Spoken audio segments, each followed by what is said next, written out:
रामपुर के जंगल में टुनटुनी चिड़िया अपने माता पिता के साथ रहा करती थी। उसके माता पिता पुराने ख्यालों के थे। एक दिन की बात है, टुनटुनी चिड़िया जब पढ़ाई करके वापस आती है तो उसकी माँ उससे कहती है, बेटिया कल से तुम्हारा स्कूल जाना बंद। अरे मम्मा मम्मा हमारा स्कूल जाना बंद भला क्यों होगा? कल से तो मेरी परीक्षा शुरू होने वाली है। अरे चिड़िया मैंने तुझको कह दिया ना कि कल से स्कूल जाना बंद है तो बंद है। कल तुझे देखने तुम्हारे ससुराल वाले आ रहे हैं और एक हफ्ते बाद तुम्हारी शादी है और इसीलिए तू इस घर में रहेगी, समझी?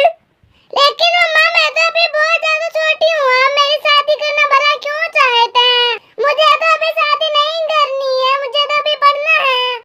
अरे ओ चिड़िया थोड़ा धीरे बोल, अगर तुम्हारे पापा ने सुन लिया तो वो तुम्हारे टुकड़े टुकड़े कर छोड़ देंगे।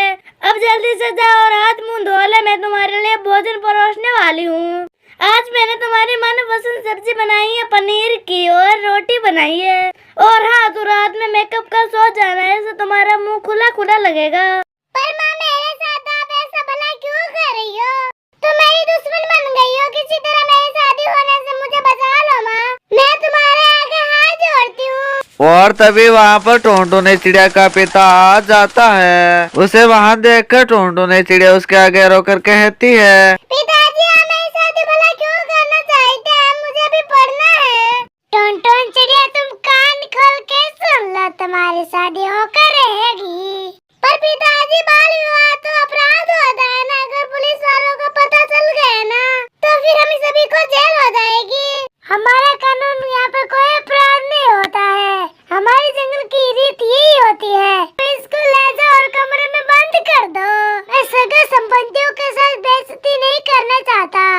अगले ही दिन टुनटुनी चिड़िया के ससुराल वाले आते हैं और टुनटुनी चिड़िया को देते ही गोलू चिड़िया उसको पसंद कर लेता है। और फिर अगले ही हफ्ते टुनटुनी चिड़िया की शादी भी कर दी जाती है। टुनटुनी चिड़िया की पढ़ाई आधी अधूरी रह जाती है। छोटी सी टुनटुनी चिड़िया पर ससुराल का पूरा भार आ जाता है। इसी तरह से समय गुजरने लग जाता है। और फिर एक दिन की बात है, गोलू चिड़िया बाजार जा रहा था कि तभी उसको बीच रास्ते में एक चील उसका शिकार कर लेता है। इसे टुनटुनी चिड़िया छोटी उम्र में ही विधवा हो जाती है। इस बात का जब उसकी माँ को पता चलता है तो वह उसके पास आती है। उसे देखकर टुनटुनी चिड़िया गुस्से में कहती है, चले जाओ यहाँ से, यार तुम क्या करने आए हो?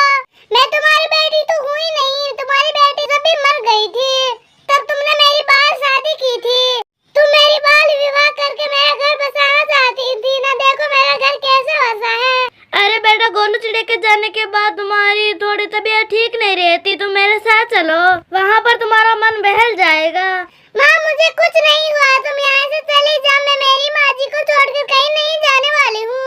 अरे बिटिया, तब तुम्हारी माँ कह रही है तो अपने मायके चले जाओ ना। नहीं माँ, मेरी पढ़ाई अधूरी, मैं भी पढ़ाई करूँगी और घर से घर जाकर मैं कहूँगी कि किसी के बाल शादी मत करना। पर बेटा, तुम्हारी बात कोई नहीं सुनने वाला, हमारे जंगल की रीति जो ऐसी है। पर माँ जी, मैं पक्षियों के समझाने में अपनी जी जान लगा दूंगी। मैं कहूँगी कि लड़कियों को पूरी अपनी पढ़ाई करने दे, फिर उनकी शादी की जाए। ठीक है बेटा, जैसे तुम्हें अच्छा लगे तुम वैसा करो। अब टुनटुनी चिड़िया घर घर जाकर कहने लगती है कि अपनी बेटियों का बाल विवाह ना करे। इस तरह से धीरे धीरे पक्षियों पर असर होने लगता है और फिर वे अपनी बेटियों को पढ़ाने लग जाते हैं। ऐसा देखकर टुनटुनी चिड़िया बहुत ही खुश होती है और फिर वे अपनी सास के साथ खुशी खुशी रहने लग जाती है।